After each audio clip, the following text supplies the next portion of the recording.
எல்லோரும் எப்படி இருக்கீங்க? இப்போ வந்து இந்த ஃபைபர் கண்டென்ட்டில் வந்து நம்ம வந்து ஒரு கேக் செய்யலாம். அது எப்படி செய்யலான்னு பார்க்கலாம். அதுக்கு வந்து கம்பு மாவை வச்சு கேக் செய்யலாம். அதுக்கு வந்து 400 கிராம் வந்து வெல்லத்தை எடுத்துகிட்டு அதை ஒரு கடாயில் வந்து தண்ணி வந்து ஒரு 200 கிராம் ஊற்றிட்டு அதுக்கப்புறம் அந்த வெல்லத்தை போட்டு நல்லா கரைச்சி எடுத்துக்கோங்க. அதில் வந்து 51 கிராம் வந்து பட்டர் வெண்ணெய் எடுத்து போட்டுக்கோங்க. அதுக்கப்புறம் வந்து மெஷரிங் ஸ்பூனில் வந்து அரை டீஸ்பூன் வந்து இது பேக்கிங் பவுட்ரு போட்டுக்கோங்க. கம்பு மாவு வந்து மெஷரிங் கப்பில் 3 கப்பு போட்டிருக்கேன். 388 கிராம் வருது. அது வந்து அந்த தண்ணி வந்து வெள்ளை தண்ணி வந்து நல்லா வந்து கரைஞ்சி வர்ற வரைக்கும் அந்த கம்பு மாவை எடுத்து போட்டேன். அது வந்து 3 கப்பும் வந்துச்சு மெஷரிங் கப்பில். அது வந்து 388 கிராம் வந்திருக்கு. இந்த பதம் வந்து இதான் வந்து பதம். இந்த பதம் வர்ற அளவுக்கு நல்லா வந்து இது பண்ணி வச்சுக்கோங்க. அதுக்கப்புறம் வந்து பேக்கிங் ட்ரே ஒன்று எடுத்துக்கோங்க.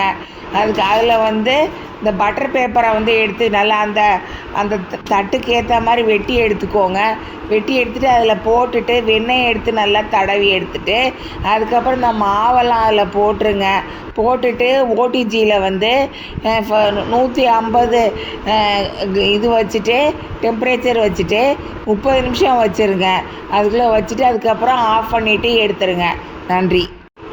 இப்போ வந்து இந்த வந்து சீனிக்கிழங்குன்னு சொல்லுவாங்க, இல்லைன்னா அந்த மரச்சீனி கிழங்குன்னு சொல்லுவாங்க.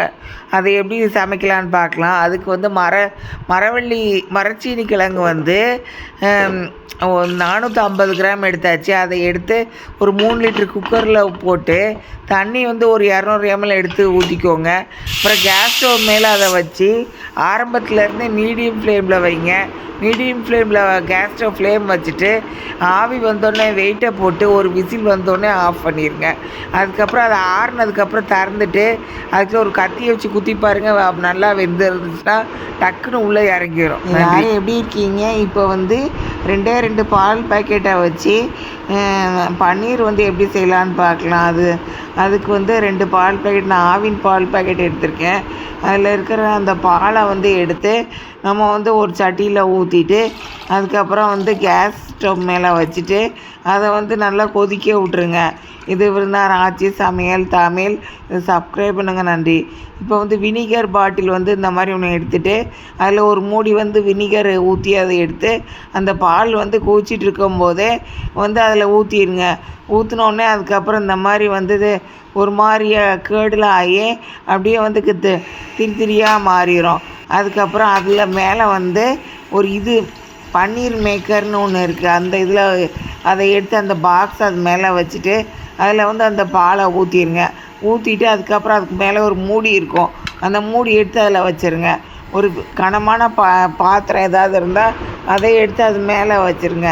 மேலே வச்சு நல்லா வேகமாக வந்து அது வந்து இதாகிடும், வடிகட்டிடும். அடியில் வந்து வடிகட்டுறதுல வச்சு அதுக்கு மேலே வந்து வச்சு இந்த பன்னீர் மேக்கரை வச்சுருங்க. அதுக்கப்புறம் வந்து அது ரொம்ப நேரம் கழித்து வந்து அதை எடுத்துகிட்டு இந்த மாதிரி துண்டாக பீஸாக போட்டு அதை வந்து பன்னீர் பட்டர் மசாலா இல்லைன்னா வந்து வேறு ஏதாவது பன்னீர் சம்மந்தமான அந்த ரசகுல்லா அந்த மாதிரி இதெல்லாம் வந்து நீங்கள் செய்யலாம். நன்றி.